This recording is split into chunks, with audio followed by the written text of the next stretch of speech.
معزز ناظرین السلام علیکم۔ سلطان محمد فاتح کے بولم 32 کے پارٹ 1 میں خوش آمدید۔ ایپیسوڈ کے شروع میں ہم دیکھتے ہیں غدار لیو کا سر کاٹنے کے بعد سلطان کہتے ہیں وہ کافر جب ہمیں میدان میں زیر نہیں کر پائے تو فصیلوں کے پیچھے چھپ گئے ہیں، لیکن وہ نہیں جانتے کہ وہ فصیلیں صرف ان کی قبروں کے لیے مقبرے ثابت ہوں گی۔ وہ جب ہمارے اتحاد کو تہس نہس کر کے ہمارے نظم و ضبط میں خلل نہیں ڈال پائے، ہمارے درمیان کافروں اور غداروں کو ڈال کر ہمیں روکنے کی کوشش کر رہے ہیں۔ مجھے اللہ کی قسم ہے کہ میرے اور قسطنطنیہ کے درمیان حائل ہونے والے اور میرے مقصد سے منہ موڑنے والوں کا انجام ننگی تلوار ہوگی۔ دوسری طرف سلطان کے سپاہی سلوادور اور اس کے ساتھیوں کے سر قسطنطنیہ کی دیوار کے پاس پھینک دیتے ہیں اور بلندی پر کھڑے بزنطینی سپاہیوں سے کہتے ہیں ہم سلوادور اور اس کے سپاہیوں کے سر لے آئے ہیں۔ یہ کہتے ساتھی سپاہی وہاں سے پلٹ جاتے ہیں۔ دوسری طرف سلطان کہتے ہیں اب دوسرے موضوع پر آتے ہیں۔ یہ کہتے ساتھی وہ پاشاؤں کی جانب بڑھتے ہیں اور مزید کہتے ہیں کافر ہمارے درمیان آدمی بھیج رہے ہیں لیکن کوئی دیکھ نہیں رہا۔ وہ کافر ترقی کر رہا ہے اور پھولتا جا رہا ہے لیکن کوئی نہیں جانتا۔ وہ سرحدوں کا سردار بن جاتا ہے پھر بھی کوئی نہیں سن رہا۔ گویا یہ کافی نہیں تھا، وہ پاشا بنا اور میرے خیمے میں داخل ہوا، سپاہیوں کی سربراہی کی۔ زگنوس آپ میری آنکھیں بنے اس لیے آپ کو اپنے دیوان میں لایا تھا، خصوصاً تم جندارلی، میرے وکیل مطلق عظیم ریاست کے طاقتور وزیر اعظم۔ اس کافر کے ضمانتی بن کر اسے میرے خیمے میں تم لائے تھے۔ جواباً جندارلی کہتا ہے سلطان معظم آپ حق بجانب ہیں لیکن معذرت، ہم نے اس کے ادا کیے گئے سجدوں پہ بھروسہ کر کے اس کے دل کو ایمان کے نور سے روشن سمجھا، مگر وہ ویٹیکن کو سجدہ کرتا تھا۔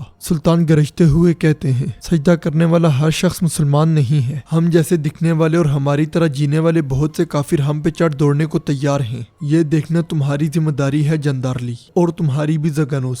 وزیر اعظم کا کام سلطان کی آنکھ اور ریاست کی ڈال بننا ہے۔ پھر اسحاق پاشا کے پاس آ کر ان کا ماتھا چومتے ہوئے کہتے ہیں بالکل اسحاق پاشا کی طرح۔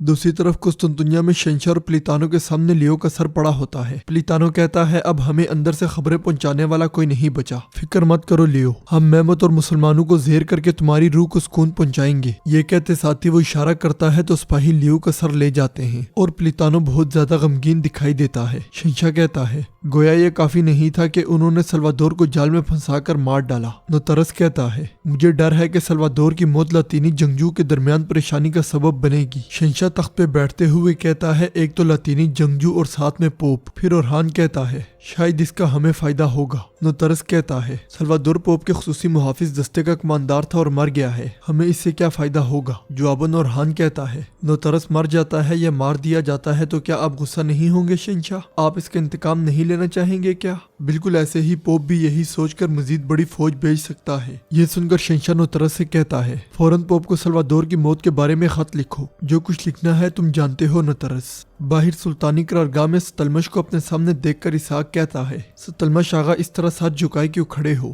جواباً ستلمش کہتا ہے مت پوچھے میرے آغا، ہم کافر کے کھیل میں آگے ذمہ داری میں کامیاب نہیں ہو پائے۔ اس پر اسحاق پوچھتا ہے میں نے سنا ہے کہ تم نے اپنے ہاتھ ذمہ داریوں سے ہٹا لیے ہیں، کیا یہ سچ ہے؟ جواباً ستلمش کہتا ہے میں کیا کروں میرے پاشا۔ اسحاق کہتا ہے ویسے بھی شروع سے ہی واضح تھا یہ کام نہیں ہو پائے گا۔ وہ جونگران نامی اس کافر کی مہارت کی تعریف کرنے سے کبھی باز نہیں آتے۔ وہ کافر ملون وہاں ہے، اس لیے کھدائی کو دوبارہ شروع کریں اور پہلے ولی کو چھوڑ دیں، یعنی جب تک اسے شکست دے پانے والا کوئی ذہین آدمی نہیں آ جاتا۔ اسحاق پاشا کی باتیں سن کر ستلمش کہتا ہے ذہانت وہ بھی اس میں؟ میرے پاشا اگر اس کے پاس دماغ ہوتا تو وہ مسلمان ہو چکا ہوتا۔ میں اسے اس مہارت کے ساتھ جال میں پھنساؤں گا کہ اس کی ساری مہارت نکل جائے گی۔ اسحاق پاشا کہتے ہیں میں نہیں سمجھتا کہ وہ تمہارے جال میں آئے گا، اس نے تمام ضروری اقدامات کیے ہوں گے۔ جب تک تم پرندہ بن کے اڑ نہیں جاتے یا سایہ بن کر گزر نہیں جاتے یہ کام مشکل ہے۔ میز پر پڑے پانی کو دیکھتے ہوئے ستلمش اچھلنے لگ جاتا ہے۔ ستلمش کی حرکتیں دیکھ کر اسحاق پاشا کو بہت غصہ آتا ہے اور ستلمش وہاں موجود سپاہی سے کہتا ہے آؤ آؤ میرے ساتھ چھلانگ لگاؤ۔ وہ دونوں چھلانگیں لگاتے ہیں تو پانی ہلنے لگ جاتا ہے۔ یہ دیکھ کر ستلمش کہتا ہے ڈھونڈ لیا میرے پاشا، ڈھونڈ لیا، پانی کانپ رہا ہے، ہم اب ایک ہی سرے سے نکلنے والی 6 یا 7 جعلی سرنگیں کھو دیں گے۔ وہ کافر اندازہ نہیں لگا سکیں گے کہ ہمارے جمباز کہاں سے نکلیں گے۔ اسحاق پوچھتا ہے کیا تم نے چھلانگ لگا کر یہ پتہ لگایا؟ جواباً ستلمش اچھلتے ہوئے کہتا ہے جی ہاں ایسا ہی ہے۔ اس پر اسحاق کہتا ہے ٹھیک ہے پھر جاؤ اور پتہ لگاؤ، سرنگ کھودنے والے کافی نہیں ہوں گے، اس لیے جتنے دل کرے عذابی دستے میں سے لے لو۔ یہ سنتے ساتھ ستلمش وہاں سے چلا جاتا ہے۔ قسطنطنیہ میں لیو کی آخری رسومات ادا کی جا رہی ہوتی ہیں۔ وہاں موجود پلیتانو کہتا ہے فکر مت کرو لیو، ہم تمہارا انتقام لیں گے، جس کے تقدس کے لیے تم مرے ہو وہ قسطنطنیہ کبھی بھی ترکوں کے قبضے میں نہیں جا پائے گا۔ یہ کہتے ہوئے اس کی آنکھوں سے آنسو بہہ پڑتے ہیں۔ وہاں موجود گنادیوس کی نظریں مسلسل فاطمہ پر ہوتی ہیں۔ نوترس اس کے پاس آ کر کہتا ہے لیو کا مرنا بالکل بھی ٹھیک نہیں رہا۔ اس پر گنادیوس کہتا ہے ہم ترکوں کی نقل و حرکت کے بارے میں اب بالکل بھی معلومات حاصل نہیں کر سکیں گے۔ جواباً نوترس کہتا ہے بالکل ایسا ہی ہے، لیکن سب سے اہم بات ہمیں ہمارے درمیان ان کے جاسوس کا نہ ملنا ہے۔ ہم میں سے کوئی محمد کے لیے جاسوسی کر رہا ہے، لیکن نہ اس کا کوئی نشان ہے نہ کوئی آواز ہے۔ بہرحال میں اسے پکڑ لوں گا۔ گنادیوس کیا کوئی ایسا ہے جس پر تمہیں شک ہو؟ گنادیوس فاطمہ کی جانب دیکھ تو رہا ہوتا ہے مگر کہتا ہے نہیں، سرائے میں پوپ کے سپاہی جمع ہوتے ہیں۔ ایک سپاہی کہتا ہے پہلے جستنیانی مر گیا اور اب سلفادر، ہمارے سر پہ اب کوئی نہیں رہا۔ دوسرا سپاہی کہتا ہے ہمیں جستنیانی کے مرنے پر واپس چلے جانا چاہیے تھا مگر ہم نے غلطی کی۔ اس پر پہلے والا کہتا ہے بالکل ٹھیک کہہ رہے ہو، ہمارے یہاں رہنے کا اب کوئی مطلب نہیں رہا۔ دوسرا کہتا ہے شہنشاہ سے بات کرتے ہیں اور لوٹ جاتے ہیں۔ یہ سن کر پہلے والا کہتا ہے ہمارے ساتھ جس سونے کا وعدہ کیا گیا اور جزیرہ لیمناس ویسے بھی ہمیں نہیں دیا جائے گا۔ اسی دوران جون گرانٹ وہاں آتا ہے اور کہتا ہے تم کیا سوچ رہے ہو؟ میں اندازہ لگا سکتا ہوں، سب سے پہلے جستنیانی اور اب سلوادور مر گیا، ہمارے اب یہاں رہنے کا کوئی مقصد نہیں ہے، واپس لوٹ چلتے ہیں، کیا یہی سوچ رہے ہو نا؟ سپاہی کہتا ہے جی ہاں ہم واپس لوٹ جائیں گے۔ جون گرانٹ پوچھتا ہے کیا کام کرنے اور کہاں جاؤ گے؟ آپ لوگوں کے پاس جانے کے لیے کوئی سرزمین یا کرنے کے لیے کوئی کام نہیں ہے، لیکن اگر یہاں رہتے اور شہر کا دفاع کرتے ہو تو جستنیانی سے کیے گئے وعدے پایا تکمیل تک پہنچیں گے۔ لیمنوس جزیرہ اور سونے سے بھرے صندوق تمہارے ہوں گے۔ جون گرانٹ کی بات سن کر سپاہی پوچھتا ہے کیا اس بارے میں پر یقین ہو؟ جبکہ جستنیانی نہیں ہے تو وہ کیا اتنی بڑی چیزیں ہمیں دیں گے؟ جواباً جون گرانٹ کہتا ہے شہر بچ جاتا ہے تو جی ہاں، نہ پوپ کے لیے نہ شہنشاہ کے لیے، بلکہ عظیم جنگجو جستنیانی کی روح کو خوش کرنے کے لیے لڑنے کو تیار ہیں۔ یہ سنتے ساتھ ہی وہاں موجود سارے سپاہی اپنی تلواریں بے نیام کر کے کہتے ہیں جستنیانی کے لیے لڑنے کو تیار ہیں۔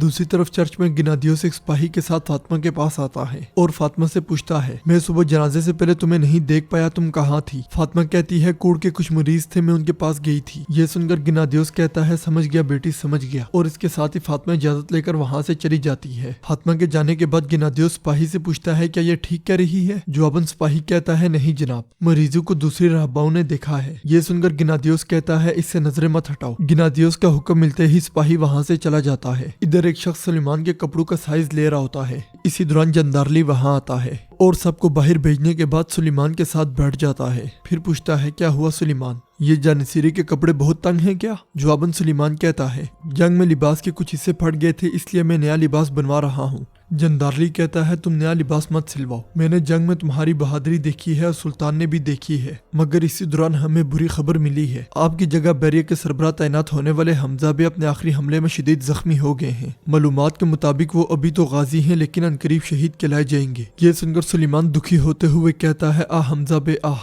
جندارلی کہتا ہے میں بھی پہلی بار سننے پہ تمہاری طرح اداس ہوا تھا، لیکن ریاست ماتم سے نہیں چلتی، ریاست کو بیریہ کے رئیس کی ضرورت ہے۔ جواباً سلیمان کہتا ہے ریاست میں صرف ایک بیری کمانڈر نہیں ہے، یقیناً کوئی مناسب آئے گا میرے پاشا۔ جندارلی کہتا ہے میں نے تو ڈھونڈ بھی لیا لیکن وہ ایک آنکھ سے نہیں دیکھتا، یہ اس کے غازی ہونے کا نشان ہے۔ جندارلی کی بات سن کر سلیمان ایک دم سے کھڑے ہو کر کہتا ہے بالکل نہیں پاشا، خود کو بیکار میں نہ تھکائیں، مجھے نہ غازی بننا ہے اور نہ ہی سربراہ، میرے سلطان صرف ایک دفعہ میری طرف دیکھ لیں تو میرے لیے اس سے بڑا اعزاز کوئی اور نہیں ہے۔ جندارلی کہتا ہے تم پھر بھی احتیاط کرو، ویسے تم نے اپنی آنکھ کے زخم کا سبب بننے والے سلوادور کو مار کر اپنا انتقام لے لیا ہے، لیکن سلوادور کو وہ تیر دینے والا، اس تیر کو منتخب کرنے والا اور نشانہ بنا کر دینے والا وہ کافر قیدی قرارگاہ میں ہے۔ سلیمان تمہیں خبر ہونی چاہیے کیونکہ تم نے بہادری کا کام سر انجام دیا ہے، اس لیے اسے پایا تکمیل تک پہنچاؤ۔ یہ کہتے ساتھ ہی جندارلی وہاں سے چلا جاتا ہے اور سلیمان غصے سے دانت پیسنے لگ جاتا ہے۔ ناظرین اس کے ساتھ ہی ایپیسوڈ کا اختتام ہوتا ہے۔ امید کرتے ہیں آپ کو ویڈیو پسند آئے گی۔ ویڈیو پسند آئے تو ویڈیو کو لائک کریں، چینل کو سبسکرائب کریں اور بیل آئیکن پر لازمی کلک کریں۔ ملتے ہیں انشاءاللہ اگلی ویڈیو میں۔ اللہ نگہبان۔